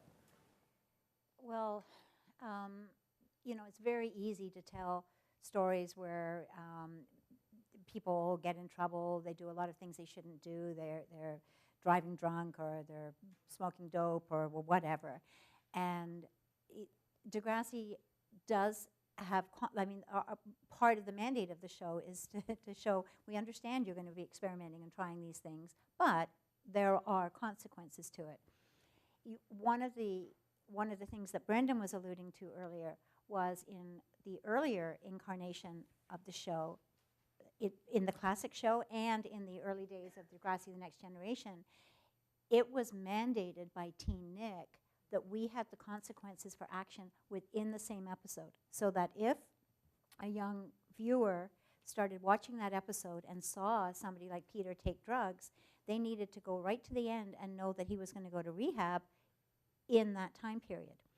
And that, we were often bumping up against that. It's not that we don't mind the consequences. We love the consequences. They're part of our storytelling. But to be able to stretch it over a long period of time, and when the ask came to us, could we consider doing a telenovela? The first thing we said to us is, you have to liberate us from having the consequences self-contained in the episode, because that we would have then had 40, like it would have been just too ridiculous. Yeah. So we were able to take a story like Fiona, who became like a teen alcoholic and was hiding, you know, alcohol in her locker, and she was able to hide it from people. We knew she was doing it, but she was able to hide it, and eventually, you know, we got her out of it. But I think that when we got that liberation, it actually really helped with some of our authenticity issues as well. Well, that's more realistically how it would play out too, you know? These things don't get discovered and solved and all that in such a short time. Yeah, exactly. Yeah. A lot of TV is that way for kids, especially now. You see them, you know, everything ends up kind of okay with the end, but with this, you know, maybe that's a big part of the response. I want to throw it out to questions from the audience, if anyone has anything they want to ask. Oh, we've got a microphone here for you, Sarah. So there we go. We're all. Hi. Hello. Oh, good. She's an RTA. She can turn Oh, on. I graduating here. Use a microphone. Yeah. You talked about how you have to balance with the two different networks. Have you found that as time goes on, they've kind of given you more free reign and accepted that you're going to do your own thing, or do you find they're still kind of on that big spectrum of very conservative or very liberal or whatnot? I don't know, maybe you can speak to this better, but yeah. It's difficult because when you have a show that's been going for 13 years, you were constantly dealing with new broadcast executives. So it's not like we've had a continuum of broadcast executives, and because you just think you've broken somebody in, and we've just got a nice understanding as to where we're going, and then they leave to join the independent sector, or they get moved somewhere else within the corporation, and then somebody else comes in, and they're new at their job, and you know it's important because all the emails that they give us with their notes go to their bosses and everybody. So it's a balance because we need our broadcasters. We do not have a show unless we have broadcasters. So we all have the same objective at the end of the day, is we want to make the best show possible. It's just sometimes sensibilities, and particularly when you're dealing with youth television, people have, you know, certain sensibilities, and it does have to do with consequences and how responsible is that storytelling being for a young audience. But for the most part, I mean, there are days that Brendon or somebody would come into my office pulling his hair saying, what am I supposed to do with this? I got this from this broadcaster, and this from that broadcaster. And, you know, you just have to read them both and say, well, where can we find some common ground? What is can we come up with a solution that, because the worst thing you want to do is listen to the broadcaster's solutions. Like, you want to listen to the broadcaster's problems. If they've got a problem with scene 7 or scene 10, you know, we'll listen to that. And then sometimes they'll say, I think it would be nice if. And then it's like, we really don't want to read that part of the sentence because it's not being disrespectful. I think they're genuinely trying to be helpful by way of saying, we think the story could maybe go this way. Really what they're saying to us, we've got a problem with scene 7. And if the two broadcasters have a problem with scene 7 and they express it two entirely different ways, it's our job to go and look at scene 7 and figure out what's wrong and find our own solutions and our right way out of it. But the delicacy is to not make either broadcaster feel like you've alienated them or disrespected them along the way. Yeah, that's the curse of the CC, right? Because you can have, you know, if something becomes a problem, well, you know, you'll get on the phone and speak to them one-on-one, your executive one-on-one. But when you're going back and forth with email and they're CCing all their bosses and they have to look like they're not backing down, if you know your solution is different from theirs or whatever, it's kind of, it gets to a point where you just have to get on the phone and talk face to face, or voice to voice at least. Yeah. What's the saying too? Success has many masters, but failure has one dad. Yeah, Right? yeah, So yeah. like with success, everyone wants a piece of the pie. Everyone wants to say, I said the sweater should be red. That was me. So, you know, there's a bit of that too. Yep. There's microphones on either side, so it's probably easier if you have a question to maybe, if like you can form a line if you want to. Either way. Sorry. Go ahead. Okay, I have two questions. One's for Linda. Do you have any favorite episodes over the past 400 plus for the Degrassi series? And then for the writers, what was the toughest episode for you to write? I have a very simple answer for you. Would you dare ask a mother who was I have 400 favorite children. Well, there's probably 3 or 4 of them. There's a couple of them that are a bit ragged around the edges, but you know what? I love them anyway. So. Good answer. You know what? I think each episode has its set of challenges, but what's interesting is the episodes that are issue heavy, in my opinion, are much easier to write. And then when we're breaking and writing something that's more of a romance episode or a special, there are just so many more challenges and so many more sort of, I don't want to say artificial, but artificial stakes you have to build into the story because it's not all there. An issue brings so much. So I'd say like the most really challenging one was like the New York movie or the Hollywood movie. Like all that stuff that's a little bit fantastical and romance based is pretty challenging, I think. Yeah, I agree. Yeah. Well, it's the issuey ones often are just picking which way you want to go because there's a lot of ways to go. But the ones that are softer and less issuey are often actually harder to write because you have to make them still entertaining and up there with the other ones. Yeah. Well, we had an example of that just last year when we were doing the suicide episode. We were so afraid, not afraid, but so aware of the responsibility that we were taking on by telling a story of teen suicide that we had a consultant come in the very, very early stages of the storytelling. And so with the consultant's help, we knew pitfalls that we did not want to fall into with storytelling.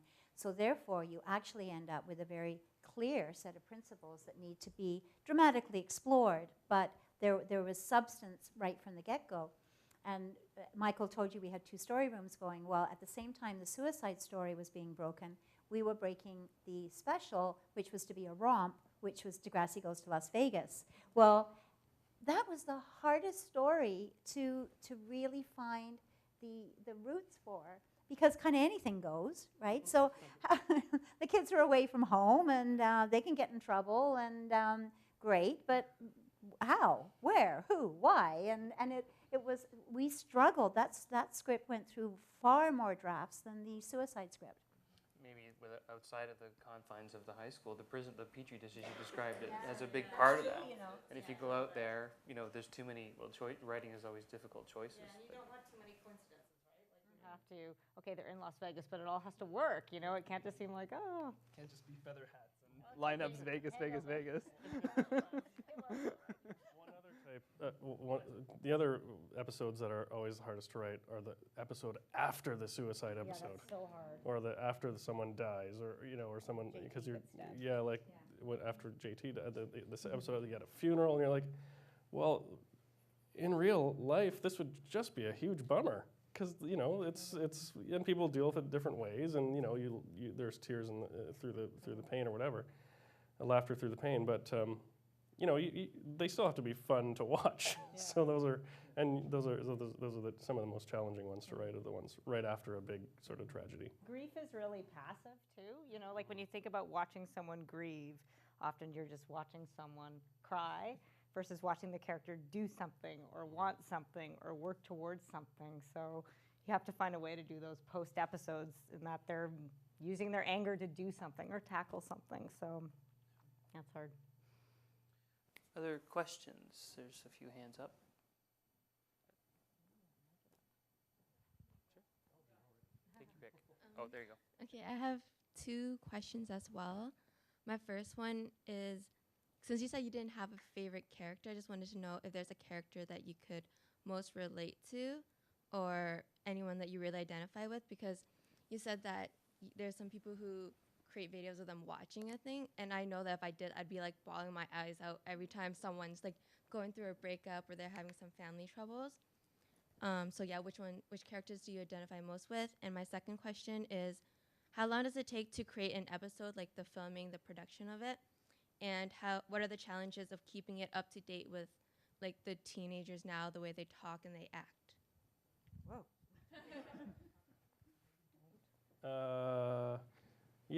Okay, I'll do the last one first. I know I got to the realization at one point that if I tried to make it sound too much like a teenager talking, then it would sound like some guy trying to make it sound like a teenager talking. So there are some characters who have a certain way of speaking, and you can kind of get into it and all that stuff. But for the most part, I just and I've said this, I tell this to new writers all the time as they're coming in. Don't think of this as a kid show or teen show. Think of this as an adult drama that we're writing with teenagers in it, because the stuff that they're going through and the stakes are just as high for them as anyone in the world. So I guess psychologically, I just think of them as not kids or grown-ups or anything, but just people, and try to write in the voice of the characters rather than write in the voice of teenagers for that one. Do I have a favorite character? Well, there's some characters that I have more of me in them than others, and whatnot. But some of them are just nothing like me, and they're some of my favorite, like Fiona, who you mentioned before, who was, a rich girl who had poor white girl problems, and she became an alcoholic. But man, she was fun to write for. So there's it runs the gamut. Yeah, I'm not very much like her.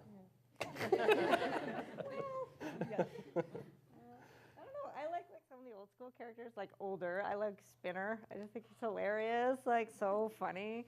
I liked Ellie. Like I just thought that was a great female character. I love the female characters, obviously. That was a female character I felt like you hadn't really seen on TV before. She was kind of vulnerable, and just Stacey Farber is amazing.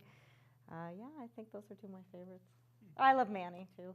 Yeah, she was the characters. She was amazing, and like just had something on screen that I just thought was sort of magical. Manny's one of those characters, like some of the other ones that are just the characters who are just up for anything are always the easiest ones to write, and those become the ones that you like most as a writer. They're just so vulnerable; you can take them anywhere. They'll fall flat on their face. They'll succeed. They'll just take they're up for anything. So those are the fun ones.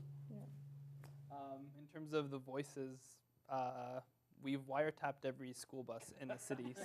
So we just listen into the story room and we type in every line they say. No, that's not true. That's not true. But I do have a 17-year-old sister, and she has been an amazing. Every time we have a brainstorm, I always call her, and I'm like, "So, what happened at your school this year? Blowjobs in the bathroom? Okay." Yeah. So. Well, and you know what else is useful for that? If you don't have a 17-year-old sister, is YouTube. You know, watching these because everyone just thinks they're the star of their own show, and they put every minute of their life on YouTube. So you can just go and watch. It's not hard to find videos of various teens of varying degrees of celebrity online, and you know you can hear it. You can pick it up from that. And favorite character, I don't know who I identify with, but my favorite is Fiona Coyne. She just went on this amazing journey, and not to steal from your answer, but for different reasons. Fighting over Fiona. Thanks for that. Did you want to chime in with that? She loves the ball. There's a question over there, I think. Shanda. Hi. Can you? Am I good? Yeah. Okay. Hi. Thanks for coming. Just a quick question for you guys here. I'm an actor and I want to write a feature, and I'm in the middle of it, but I keep hitting blocks and more blocks. And when I think I figure something out, I hit another block. So what do you do as writers? And I guess this is to you, Lynn, as well. What do you do when you hit blocks? Start at the end. Don't start at the beginning and go to the end. Know where you're going to the end, and then it makes it easier to get there when you're you know, if you really know how you want this all to come together. Even write that last scene, even though you'll rewrite it 500 more times. Like, write what you think, how do you think this is going to turn out, and how it's going to be awesome at the end, and then it might help you get there. Yeah, write all the scenes you love, like you already have in your head. Like, skip ahead, skip around, because then at least you've got something. Honestly, it was Nora Ephron who said the worst part about writing is writing. I hate writing. It's horrible. So some days you just have to sit down and write 10 pages of turn off the cameras, shit. You just have to write, like, you know, like it sounds awful, but if you get too far in your head or too precious about it, if you really want to write, sometimes you just got to kick your butt. And even if it's stuff you're all going to throw out the next day, at least you kind of like tried something, anything. So. Deadlines help too. Deadline.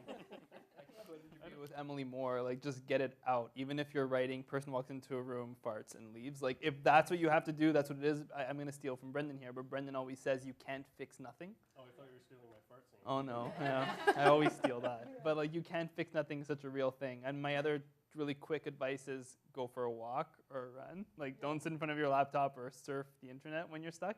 Like, literally go for a walk. Yeah, go for a walk, leave your cell phone at home. And the last thing is I'm going to steal this from Pixar. I just read it. Oh, but like someone at Pixar said, if you get stuck, if you're stuck at the end of a scene, write down 10 things that would never happen after that scene. And maybe in those 10 things that would never happen is a fresh option for that next scene. Yeah. Does that make sense?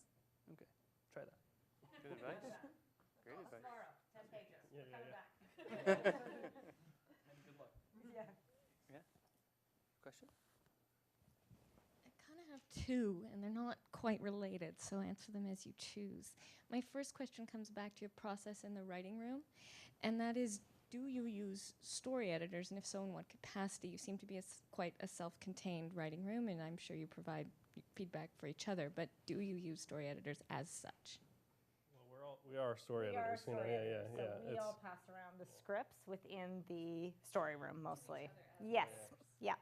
So you provide that function. Yeah. You don't bring on an outside eye. You don't bring on someone else to provide that function. Not generally in a TV writing room. If you're doing a more independent project, like a film, it's a really good idea to give it to someone else. You really can't see the forest for the trees. You've got to be brave. That's the hardest thing about writing, right, is bringing in a critical eye. But that's part about being on the team is, we pass it all around.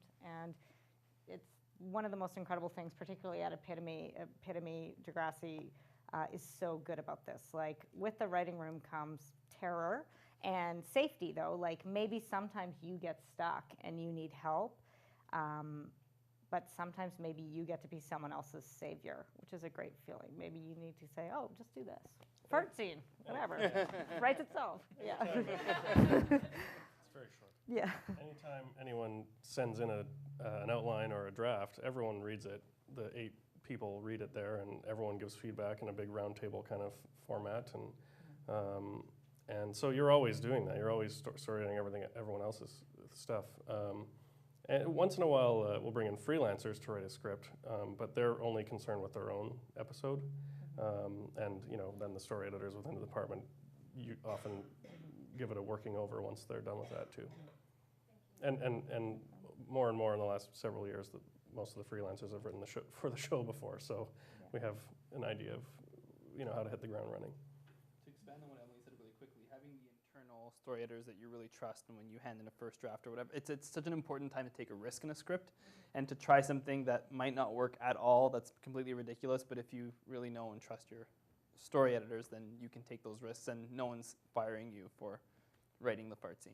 Like it's okay to try stuff, and sometimes it's not right at all, but it's a jumping off point, which is a really exciting thing about the writing process.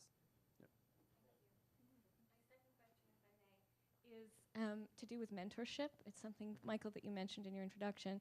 I was wondering if you could all speak to your relationship with mentorship, both as writers and as a producer, and what you see your role as a producer and a mentor is. And I would, yeah. They're all looking at you too. Well, we tend to look at the word mentorship not in a formal way around our office, and we're constantly hiring a lot of young people, and people might enter our company as a PA. A very good way to enter the story department is as a story coordinator, which is what not you. Oh, you were writing for the locker pages, right? What I tend to do is it's very important for me when we're hiring entry-level positions, and even if I don't do the direct hiring myself, I really like to keep a close eye on who we're hiring in those positions, because those are the people who I hope are going to grow with the company. And it doesn't always work, but our job then is to throw challenges to these people, and some of them will just be so hungry and so willing to run with it, and then you think, whoa, okay, let's throw them something. I've got a classic example right now of a young man in my editing department. I don't know if you guys know Nick Wong. He's one of your grads, and he started working, just coming to our office as an intern in the summer when he was a high school student, and just wanted to hang out and be there. And then came back, through he'd be at Ryerson, and he'd come and work with us after school. He would do the shittiest jobs, but he made himself really important to us. And he's now, I don't know, one of these days he's going to be running that whole post-production department. So it's really, we don't do what I call formal mentoring, where you fill out a form and we say we're going to do this mentorship program under here, and we're going to match people. It's much more of who's showing the enthusiasm, who's showing the spark. And sometimes I get very disappointed, because sometimes I think I have somebody around that's bright, and we throw something their way and they're timid. They won't catch it, and they won't run with it. So I would have to say that we do mentor a lot, but it is in a very informal way. It has to be too, because everyone is, a TV show is made by a handful of people who work for Epitome, quote unquote, and then hundreds of people who are all kind of independent and members of various unions and all that. These things, people come together for the show. But it's not easy to and they come and go to different shows and this sort of thing, whether they're crew or writers or whatever. So, people are sort of more dispersed than and it's harder to what always, speaking for the writing department, what I always liked was that people usually came back year after year after year, and when you get 45 episodes, it's a pretty good job to be on, but. It enabled the story coordinators to start there and move up, and other people come in and get more and more experience and that. And so that's, I think, a unique situation for Degrassi, and when it comes to the writers anyway. Mm-hmm. reward that those people who are up and coming they do get a reward at the end of the day, which we can see right here in front of us as well too, and that's another big part of it. We have time for one more question, I believe. I'll let the people decide. The microphone. Oh, at the back there, maybe Alex has your hand up. Got called by name. I feel so special. I got it right. One of the challenges that I read you experience on Degrassi is because you use age-appropriate actors, they can only be on set for so long. But when writing for a high school setting, when these characters are supposedly all there all the time, but you're dealing with the production reality that they can't be, how do you approach that creatively? Well, it's very interesting you say that, because it actually, the way our story structure works is partially because we like our story structure, but it actually very much helps with production. Because if you analyze a story on Degrassi, we have an A, B, and a C story. So a character, if we were just then scheduling for efficiency of actors, we would do all the A story scenes on one day, and then we could write that actor out, and we could do all the B story scenes. But we don't do that because you're quite right. There's a limited window, and the window varies with how young the performer is. I mean, I think when Cassie Steele joined us, she was 11, and she could only work like an 8-hour day. 7 hours, or no, 7 minutes. So what we do then is we'll bring the actor in just for that many number of that many number of hours. Then we'll move on, and then we'll do scenes from the A plot or the B plot. But then we're trying to make efficient use of our sets so that we're not moving around too much. Then that actor will come back in another day. Whereas if you were boarding that show for an adult show, it might be that we could have written that character out all in the one day. So it does have a real input, and not only do we have limited hours that your young people can work, we also have to provide a certain amount, I think it's 2 hours of tutoring a day. So while we're shooting our fake school, we have real school going on with real tutors, and so that's just another juggle, and it's one of the things that we rely on our AD team for. It makes our scheduling and our boarding more complicated, but our AD team are brilliant, and they bring lots of understanding to, lots of them are parents themselves, and they appreciate how young people have to be protected when they're on a film set. So all that's taken into consideration with our scheduling. There's an example last season. We had an A plot where one of our young performers it was during exam period, and she was the A performer, and there was such limited amount of time. So it's amazing the forces that come together. She couldn't even write the exams within the building because you had to write they were government exams, but then an invigilator came to our set so she can write the exams on set. So it was amazing. The things that happened to make this stuff possible is very interesting, and she brought her A game, which is great. Great. We didn't get a chance to talk about Lost Girl, except to say, watch Lost Girl on Showcase on Sunday nights. Is it Sunday nights at 9? There you go. And Watch Lost Girl. Yeah, exactly. watch Lost Girl in real time. And you're probably already watching Degrassi, but yes, please continue. And I want to thank Linda. I want to thank our special guests as well. We say Linda and friends, but they're all obviously such a great team up here. I think I said to them earlier, I'd never had such a faster response to saying, yes, I want to be involved than I had with this panel. So Michael, Emily, and Brendan, thank you so much for coming. And thanks to all of you for your questions, and to our volunteers and everyone. Thanks a lot. Thank you.